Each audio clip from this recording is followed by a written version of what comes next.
सहनावतु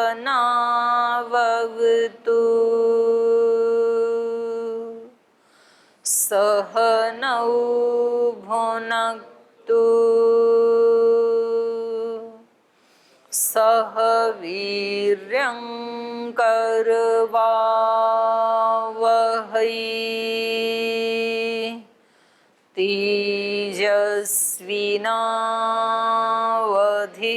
तेजस्विनावधीतमस्तु मा विद्विषावहै।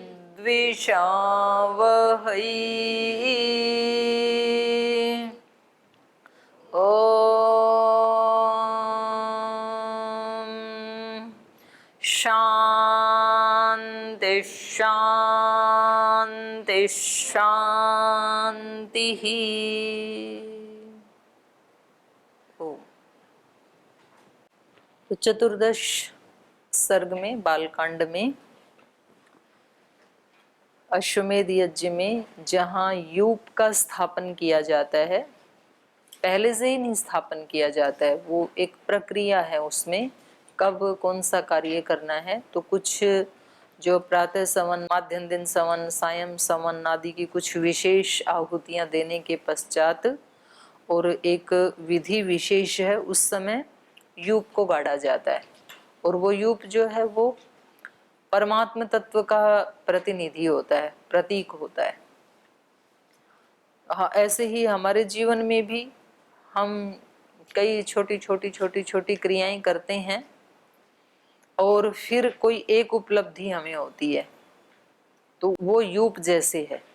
जैसे एक विद्यार्थी पूरी साल भर पढ़ता है तो थोड़ा रोज पढ़ता है, फिर उतना पढ़ने के लिए थोड़ा व्यायाम भी करता है, फिर थोड़ा प्राणायाम भी करता है, फिर थोड़ा कुछ डाइट कंट्रोल भी करता है, बहुत सारी छोटी छोटी क्रियाएं करता है। उन सब को करने के बाद फिर एग्जाम देने के बाद फिर उसके हाथ में एक सर्टिफिकेट आता है, तो ये यूप है। तो ऐसे ही यहाँ पर भी कर्मकांड में भी ऐसा विधान है कि एक अवस्था विशेष में जब यज्ञ पहुंच जाता है तो फिर वहाँ पर यूप का प्रस्थापन किया जाता है। जैसे वो दुर्गा पूजा करते हैं तो उसका कलश का स्थापन किया जाता है, घट स्थापन।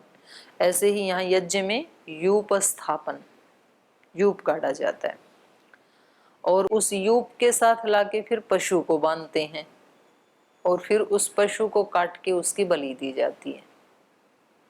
तो यूप है हमारा आत्मा, आत्मा के साथ फिर लाके बांधते हैं बुराइयों को और फिर उनको काटा जाता है, उनको मतलब यज्ञ में उनको आहुत किया जाता है, उनका सर्वनाश किया जाता है। अभी तो फैली हुई है, पता ही नहीं है पशु किधर किधर भागे हुए हैं, तो उनको पकड़ पकड़ के लाया जाता है, क्योंकि अभी हम एकाग्र ही नहीं है, तो उनको लाके बांधें कहाँ। तो बुद्धि जो एक रितम भरा प्रज्ञा उत्कृष्ट अवस्था है बुद्धि की, वो फिर उनको पकड़ के लाती है। तो ऐसे हैं वहाँ पे। तो इन्होंने यहाँ पर 21 यूप गाड़े हैं और उसमें भी विशेष प्रकार की जो लकड़ियाँ हैं उनका भी अपना अपना महत्व है अनेक प्रकार से। तो वो एक अलग टॉपिक हो जाएगा कि वहाँ पर हम बिल्व वृक्ष की ही क्यों लकड़ी गाड़े, वहाँ वो स्तंभ क्यों स्थापित करें, या खदिर का ही क्यों करें, या फिर परणी पलाश का ही क्यों करें। तो ऐसे उनका भी अलग अलग कारण है। देवदारू का एक और दो देवदारू के एक बहेड़े का, तो ऐसे कुल मिलाकर के उनको, और दोनों बाह फैलाई इतनी दूर दूर पे उनको गाड़ा गया। तो ऐसे 21 यूप वहां गाड़े गई। कारिता सर्व एव एते शास्त्रज्ञ यज्ञ कोविदई, जो यज्ञ के कोविद हैं, अच्छी प्रकार से जानने वाले हैं, उन्होंने इस कर्म को किया। शोभार्थम तस्य यज्ञस्य कांचन अलंकृता भवन, और उस यज्ञ की शोभा और बढ़ जाए, तो क्योंकि यहाँ तो ये राजा के यहाँ हो रहा है, तो उसके ऊपर सोने की प्लेट लगवा दी, तो लगेगा कि सोने के स्तंभ गाड़े हैं। 21 यूपास्ते 21 वसो भी 21 एकैकम समलंकृता। तो वो 21 जो यूप हैं 21 ही अरत्नी है। तो अरत्नी के लिए इन्होंने नीचे दिया है, अरत्नी का मतलब है 24 अंगुल के बराबर। तो 504 अंगुल हो गई, 504 अंगुल ऊंचे बनाई गई। उन सबको पृथक पृथक 21 कपड़ों से अलंकृत किया गया, 21 प्रकार के। वासो भी एक विंशति भी ही एक एकम समलंकृता। तो रंग बिरंगे कपड़े लगाएंगे तो और सुंदर दिखेंगे। विन्यस्ता विधिवत सर्वे शिल्पी भी सुकृता दृढ़ा अष्टात्रय सर्व एव श्लक्षण रूप समन्विता। तो ये सब किसके द्वारा? सर्वे, ये सारे के सारे स्तंभ विधिवत, विधान के अनुसार, जैसा जिसका विधान है, कौन सी लकड़ी वाला किस दिशा में कितनी दूरी पे गाड़ना है, तो विधान के साथ उनका विन्यास किया गया।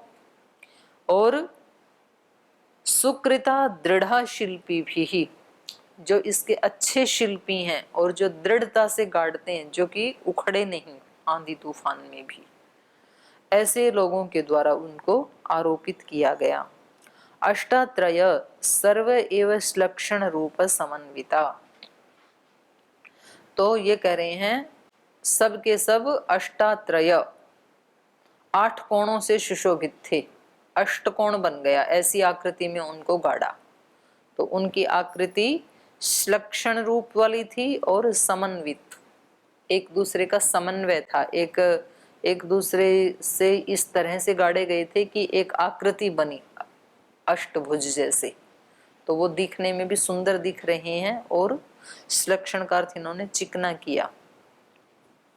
आगे, आच्छादितास्ते वासोभिः पुष्पैर्गन्धैश्च पूजिताः सप्तर्षयो दीप्तमन्तो विराजन्ते यथा दिवि इष्टकाश्च यथा न्यायं कारिताश्च प्रमाणतः चितोऽग्ने ब्रह्मणैस्तत्र कुशलैः शिल्पकर्मणि सचित्यो राजसिंहस्य सञ्चितः कुशलैर्द्विजैः गरुडो रुक्मपक्षो वै त्रिगुणोऽष्टदशात्मकः नियुक्तास्तत्र पशवस्तदुद्दिश्य दैवतम् उरगाः पक्षिणश्चैव यथा शास्त्रं प्रचोदिताः शामित्रे तो हयस्तत्र तथा जलचराश्च ये ऋषिभिः सर्वमेतैतन्नियुक्तं शास्त्रतस्तदा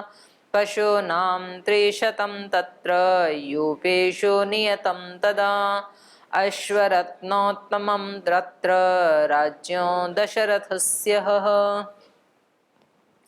आच्छादितास्ते वसोभिः, कपड़ों से आच्छादित वो यूप, पुष्पै गंधैश्च पूजिता, और उनके ऊपर पुष्प गंध आदि भी चढ़ाई गई, उससे उनको पूजित किया गया। सप्तर्षयो दीप्तिमन्तः विराजन्ते यथा दिवि, और वो ऐसे विराजमान हो रहे थे, ऐसे चमक रहे थे वो यूप, जैसे कि आकाश में सप्तऋषि चमकता है। तो रात को जब लाइट आदि कभी चली जाती नहीं आपके यहाँ, तो अंधकार में जब आप आकाश को देखेंगे तो सप्तऋषि अलग ही चमकता हुआ दिखाई देता है, सब नक्षत्रों में बड़ा सुंदर दिखता है। तो ऐसे ही ये यज्ञ में अलग ही इनकी दीप्ति थी। दीप्तिमन्तो विराजन्ते, चमक रहे थे वो, यथा दिवि सप्तर्षय, जैसे कि द्युलोक में सप्तऋषि चमकते हैं। इष्टकाश्च यथा न्यायं कारिताश्च प्रमाणतः चितोग्नि ब्रह्मणैस्तत्र कुशलै शिल्पकर्मणि। और ऊपर वाला जो है, ये जो यूप हैं, ये हमारे अलग अलग जो बुद्धि के, कौशल के भी प्रतीक हैं। तो व्यक्ति को अपनी कुशलताएं, कुछ अपने हुनर जो हैं, वो इस तरह से विकसित करने चाहिए कि वो सप्तऋषि की तरह अलग ही एक चमकता हुआ दिखाई दे। तो किसी की कुशलता होती है शास्त्र को स्मरण करने में, किसी की होती है पढ़ने में, किसी की पढ़ाने में, किसी की सफाई करने में, किसी की भोजन बनाने में, किसी की संगठन का काम करने में, किसी की ऑफिस का काम करने में। सबकी अलग अलग कुशलताएं होती हैं, लेकिन अपने काम को व्यक्ति को कैसे करना चाहिए जो सबसे अलग दिखाई दे। ऐसा उसका संकल्प होना चाहिए और ऐसा उसका प्रयास भी होना चाहिए। तो तब वो उसका कार्य यज्ञ जैसे हो जाएगा, यज्ञमय हो जाएगा उसका जीवन, उसका कार्य। और उसमें कह रहे हैं कि देखो एक एक चीज को कैसे चयन करना होता है, चाहे ईंट आदि भी लानी है तो कैसी लाई जाएंगी, किस शेप में बनाई जाएंगी, उसका भी अपना महत्व है। इष्टकाश्च यथा न्यायम कारिताश्च प्रमाणतः, उसके लिए जो ईंट भी हैं वो भी कैसी हैं, यथा न्यायम, जैसी होनी चाहिए यज्ञ के लिए। तो वो जो यज्ञ वेदी बनाते हैं उसके लिए अलग प्रकार की ईंटें आती हैं, मकान बनाने वाली ईंटें नहीं आती हैं उसके लिए। इष्टकाश्च यथा न्यायम कारिताश्च प्रमाणतः, और ईंट लाने के बाद फिर यज्ञ वेदी जो बनाई गई है वो भी कैसे बनाई है, प्रामाणिक रूप से। प्रामाणिक रूप से मतलब उसका जितना माप वहां पर दिया है उससे 1 इंच भी छोटी या बड़ी नहीं होनी चाहिए। ये हमारे ऊपर ऑप्शन नहीं है कि हम हवन कुंड छोटा बनाएं या बड़ा बनाएं, हमारी इच्छा, हम इतने छोटे से में करें या बड़े में करें। ऐसा जो बड़े याग होते हैं उसमें ऐसा ऑप्शन नहीं होता है। सामान्य रूप से तो आप कर सकते हैं अग्निहोत्र में तो, पर इनका तो सब कुछ उसी प्रमाण में ही होना होता है। यज्ञ वेदी किस शेप में बनेगी, कितनी उसकी चौड़ाई होगी, कितनी लंबाई होगी, तो ये सब वैसे ही करते हैं। ये इष्टकाश्च यथा न्यायम कारिताश्च प्रमाणतः चितोग्नि ब्राह्मणैस्तत्र, और वहां पर ब्राह्मणों के द्वारा अग्नि का चयन किया गया। कुशलई शिल्पकर्मणि ही, और ये किसके द्वारा बनाई गई, कुशल शिल्पकारों के द्वारा बनाई गई ये यज्ञवेदी। सचित्यो राजसिंहस्य संचित कुशलई द्विजैः गरुडो रुक्म पक्षो वै त्रिगुणो अष्टदशात्मकः। स राजसिंहस्य संचितः चित्यः कुशलई द्विजैः, तो वो जो यज्ञ वेदी का बनाई वो कुशलई द्विजैः, कुशल द्विजों के द्वारा, विद्वानों के, ब्राह्मणों के द्वारा संचितः, उसका चयन किया गया। राजसिंहस्य, इस राजा दशरथ के जो कुशल द्विज थे उनके द्वारा उस यज्ञ वेदिका का चयन किया गया। और कैसी थी वो, गरुड़ो रुक्म पक्षो वै, गरुड़ के जो सुनहरे पंख हैं उनकी जैसी थी। शेन पक्षी के आकार की बनाई जाती है जो बड़े याग होते हैं ना, तो ये मैंने देखा भी वहां पर केरला में एक बड़े याग में मेरे को सम्मिलित होने का अवसर मिला। तो वो जो यज्ञ वेदिका बनाई जाती है ना, बिल्कुल ऐसे शेन पक्षी के जैसे, उसके पंख जैसे वो फैला दे, ऐसे ऐसे उसका आकार होता है। और फिर उसके बीच में वो हवन कुंड बनाते हैं। गरुड़ो रुक्म पक्षो वै, रुक्म के पंख हैं जिसके, ऐसा गरुड़ पक्षी, सोने के सुनहरे पंख हैं जिसके, ऐसा वो पक्षी, ऐसी ये यज्ञ वेदिका थी। तो क्योंकि वहाँ पर वो जो शेप बनाई, ईंटें लगाई, जो पंख जिधर जाएंगी तो वहाँ पर उसके ईंटों के ऊपर इन्होंने सोने का पोकर दिया होगा, प्लेट चढ़ा दी होगी। तो ऐसे लग रहा था कि जैसे रुक्म पक्ष वाला गरुड़ पक्षी वहाँ पर है। त्रिगुणो अष्टदशात्मकः, त्रिगुणः, त्रिगुण, तो ये प्रकृति के भी 3 गुणों का भी प्रतिनिधित्व करता है। तो चित्त अग्नि के 6 प्रस्तार हैं, अश्वमेध यज्ञ में उसका प्रस्तार 3 गुणा हो जाता है। ये सबसे पहला है। प्रकृत अवस्था में जो चित्त अग्नि है उसके 6 प्रस्तार होते हैं, लेकिन अश्वमेध यज्ञ में उसका प्रस्तार, प्रस्तार मतलब विस्तार, 3 गुणा और ज्यादा हो जाता है। इसलिए वह गरुड़ आकृति अग्नि 18 प्रस्तारों से युक्त थी। आप्तोरियम यज्ञ किया जाता है, जितने भी सोम याग आदि जो बड़े याग है ना, उनकी प्रकृति जो है उसको बोलते हैं आप्तोरियम। उसमें 6 प्रकार की अग्नियों का प्रस्तार किया जाता है। और अश्वमेध सबसे बड़ा यज्ञ होता है यागों में, सोम याग आदि इन सब से भी बड़ा होता है अश्वमेध। 16 या 14 प्रकार के यज्ञ होते हैं। नियुक्ता तत्र पशवः तत्तत् उद्दिश्य दैवतम, उर्गाः पक्षिणश्चैव यथा शास्त्रं प्रचोदिताः तत्र तत्तत् उद्देश्य देवतम, उस देवता को उद्देश्य करके, जिस जिस देवता को इस याग में बुलाना है उस उसका नाम लेकर के, उस उसके प्रयोजन से तत्र पशव नियुक्तः, वैसे वैसे वहां पर पशु भी लाए हुए थे, पशुओं को बुलाया गया था। जिस देवता से संबंधित जो पशु है, शिव जी को बुलाना है तो किसको बुलाएंगे? सर्प को भी और नंदी को भी, दोनों को बुलाएंगे। गणेश जी को बुलाना है तो ऐसे जिस देवता को बुलाना है, जिससे संबंधित जो पशु हैं उन सबको वहां लाया गया। नियुक्ता पशवः तत्तत् उद्दिश्य दैवतम, उर्गाः सर्प, पक्षिणः पक्षी, उर्गाः पक्षिणश्चैव, उर कहते हैं छाती को, और उर से ही गमन करता है जो, इसलिए उसको क्या कहते हैं? उर्ग, सांप। उसके पैर नहीं होते ना, हमारे जैसे हाथ पैर तो होते नहीं, तो पेट से ही वो गति करता है। उर्गः, उर्गाः पक्षिणश्चैव, और ऐसे पक्षियों को यथा शास्त्रम प्रचोदिता, जैसे शास्त्र में जैसे जैसे बताया है इस देवता के लिए, तो वहाँ पर गाय को भी लाया जाता है, बकरी को भी लाया जाता है, कबूतर को भी लाया जाता है, अलग अलग देवता, उनको गरुड़ को भी लाया जाता है। अलग अलग देवताओं को लक्ष्य करके अलग अलग पशुओं को, पक्षियों को लाया जाता है। शामित्रे तो हयस्तत्र तथा जलचराश्च ये ऋषि भी सर्वम एव एतत् नियुक्तम शास्त्रतः तदा तदा तब शामित्रे तो हयस्तत्र, शामित्र कर्म में, शामित्र माने जो लास्ट में शांति के लिए जो कर्म किया है कि ये हमारा यज्ञ कैसा होना चाहिए? शांति देने वाला होना चाहिए। शामित्रे तो हयस्तत्र, तो शामित्र कर्म के लिए किसको लाया गया? हय, हय माने घोड़ा, घोड़े को। तथा जलचराश्च ये, और कुछ कूर्म आदि, कछुए आदि जलचर को लाया गया। सर्वम एतत् नियुक्तम शास्त्रतः तदा, शास्त्र में जैसा जैसा विधान है वैसा वैसा सर्वम एतत् ऋषि भी नियुक्तम, ये सारा कार्य ऋषियों के द्वारा नियुक्त किया गया। ऋषि ही बताएंगे शास्त्र को ढूंढ करके कि अब यज्ञ में इस सामग्री को लाओ, इस पशु को लाओ, पक्षी को लाओ, ये कर्म करो, तो ये सब वहां पर चल रहा है। पशुनाम 300 तत्र यूपेशु नियतम तदा, कितने पशु लाए गए? 300,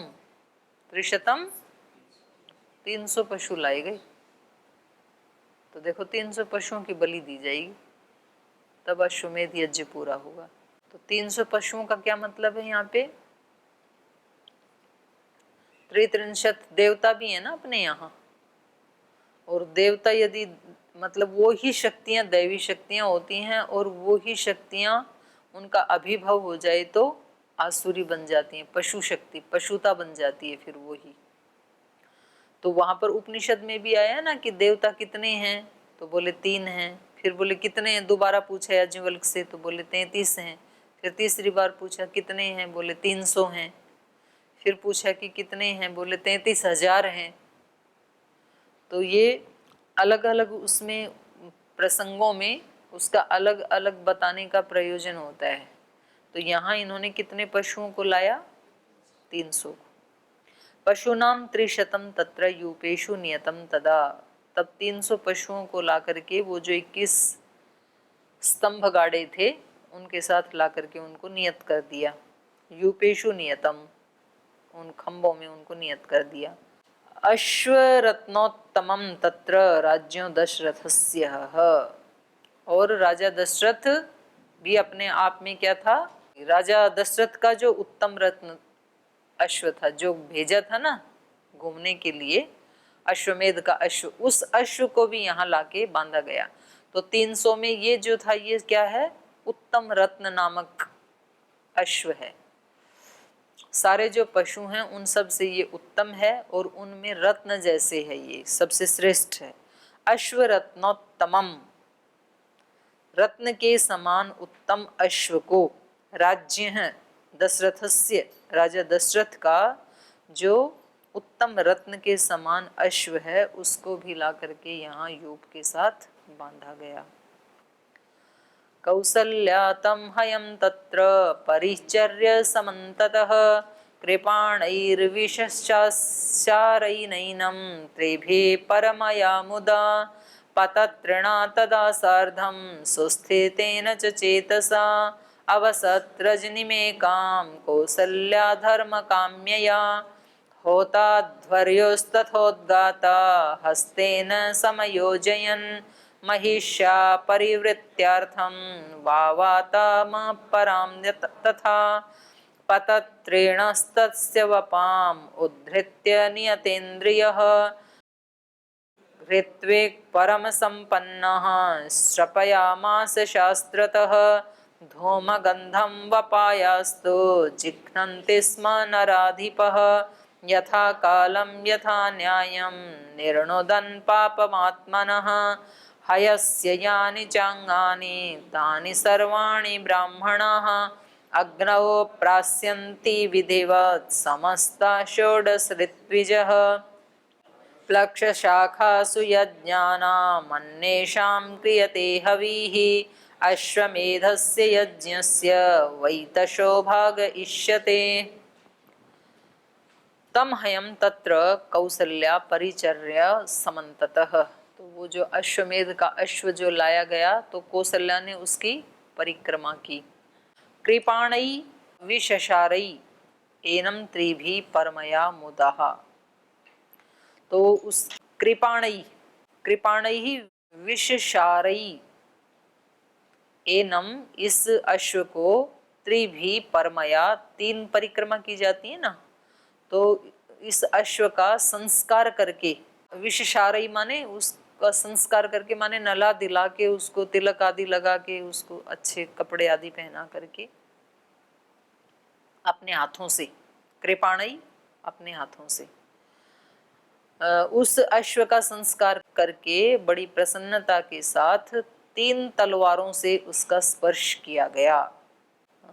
कृपाण मतलब वो तलवार, कृपाणई ही त्रिभिः 3 तलवारों से 3 परिक्रमा की जाती हैं। 3 परिक्रमा का मतलब यही होता है, तो फिर मंदिर की भी 3 परिक्रमा की जाती है ना, तो और बंधन भी 3 होते हैं।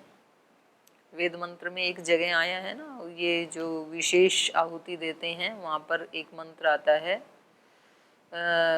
3 प्रकार के पाशों से हमें मुक्त करो, उत्तम मध्यम और जो बड़े बंधन, उनके लिए अलग से नाम दिया है वहाँ पर, कोई नहीं कल ले आना, कल बता देंगे। तो यहाँ पर भी कृपाणई ही विशशारई एनम त्रिभी परमया मुदाः, मुदा माने खुश हो करके और परमया प्रसन्नता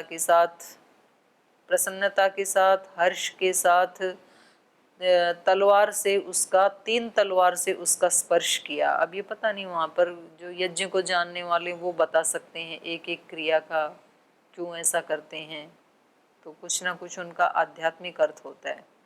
तो कौसल्या ने उसकी 3 परिक्रमा की, 3 बार उसको उससे स्पर्श किया गया तलवार से, कृपाण से, और वो बड़ा ये कर्म बड़े प्रसन्नता के साथ किया गया।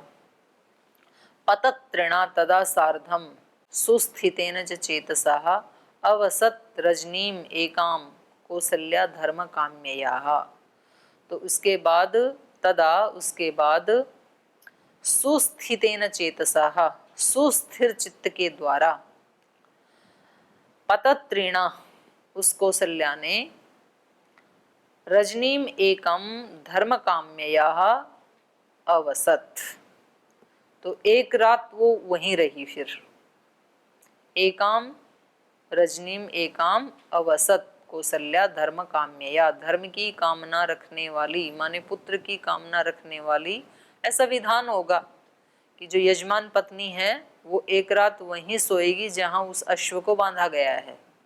तो कौसल्या ने पहले उसकी परिचर्या की और फिर स्थिर चित्त होकर के और पतत्रिणा तदा, वो जो कौशल्या माता हैं, कौशल्या पतत्रिणा, वो एक रात वहीं पर उसने विश्राम किया, एक रात वहीं आवास किया। होता अध्वर्यु तथा उद्गाता हस्तेन समयोजयन, और वहाँ पर जो वेदत्रयी विद्या है उसके ऋग्वेद से मंत्रों का जो उच्चारण करते हैं और आहुति देते हैं उनको होता कहते हैं। यजुर्वेद के मंत्रों से जो आहुति देते हैं उनको अध्वर्यु कहते हैं, और सामवेद के मंत्रों से जो उच्चारण किया जाता है, आहुतियाँ दी जाती हैं, उनको उद्गाता कहते हैं सामवेद वालों को। तो इसलिए यहाँ 3 शब्द आए, होता, अध्वर्यु तथा उद्गाता। हस्तेन समयोजयन, अपने हाथ से एक एक क्रिया का समायोजन करते हुए। महिष्या परिवृत्यार्थम, महिषी, महिषी मतलब राजरानी, तो उस राजरानी महिषी कौशल्या के लिए परिवृत्यार्थम वावाताम, वावाताम अपराम तथा, वावात, वावाता वैश्य जाति की स्त्रियां और शूद्र जाति की स्त्रियां, परिवृत्ति, इन सब के हाथ से उस अश्व का स्पर्श कराया गया। तो ये नीचे दे रहे हैं टिप्पणी इस पे। जाति के अनुसार नाम अलग अलग होते हैं। दशरथ के तो कौशल्या, कैकेयी, सुमित्रा तीनों ही क्षत्रिय जाति की ही थी। तो जिस जिस जाति से जो है तो उसका पूरा कर्मकांड जो है ये मीमांसा का विषय है। तो उसमें अलग अलग जाति के लिए अलग अलग उसका स्पर्श करवाया जाता है। पतत्रिणस्य वपाम उद्धृत्य नियत इंद्रियः ऋत्विक परम संपन्नः सर्पयामास शास्त्रतः, और उसके बाद परम संपन्न ऋत्विक, जो बहुत ही समझदार ऋत्विक है, उसके द्वारा श्रपयामास शास्त्रतः, तो उसको निकाला जाता है उसकी आंत से, उसको वपा को। वपाम उद्धृत्य नियत इंद्रिय, तो नियत इंद्रिय माने अपनी इंद्रियों को वश में करके, जितेंद्रिय। तो बड़ा कठिन है ना, पशु को मारना भी नहीं है और उसके वहां से वपा निकाल के लाना है। पशु को जी से नहीं मारते हैं, उसकी आंत में से वो निकाल के लाते हैं मांस का टुकड़ा। जैसे आजकल भी डॉक्टर जैसे वो करते हैं, किसी की बायोप्सी करनी है जैसे, तो वो पेट में से जिस भी अंग से जहाँ की भी करनी है तो वहाँ से एक मांस का टुकड़ा काट के लाते हैं, फिर उसको उसके लिए भेज देते हैं। जैसे कैंसर आदि चेक करना है कहीं, तो वो इंडोस्कोपी करके अंदर वो डालेंगे, कैमरा डालेंगे और काटने का अस्त्र वो डालेंगे, चाकू साथ में। वो कैमरा वहाँ देखेगा कहीं कुछ गला सड़ा कुछ बीमार तो नहीं है।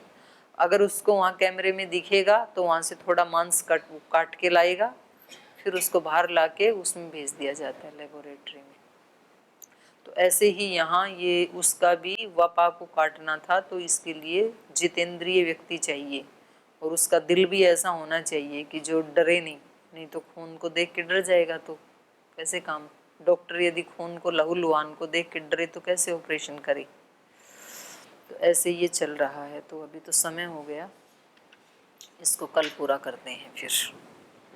तो ये स्थूल के साथ साथ ना इसका ज्यादा गहरा तो आध्यात्मिक अर्थ है यज्ञ का। आध्यात्मिक अंदर के पशुओं को कैसे कुशलता से मारना है, नहीं तो साधक ही मर जाएगा फिर पशु को मारते मारते।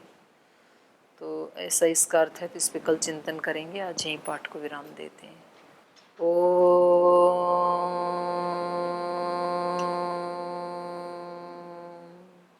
शांति शांति शांति। श्री गुरुभ्यो नमः।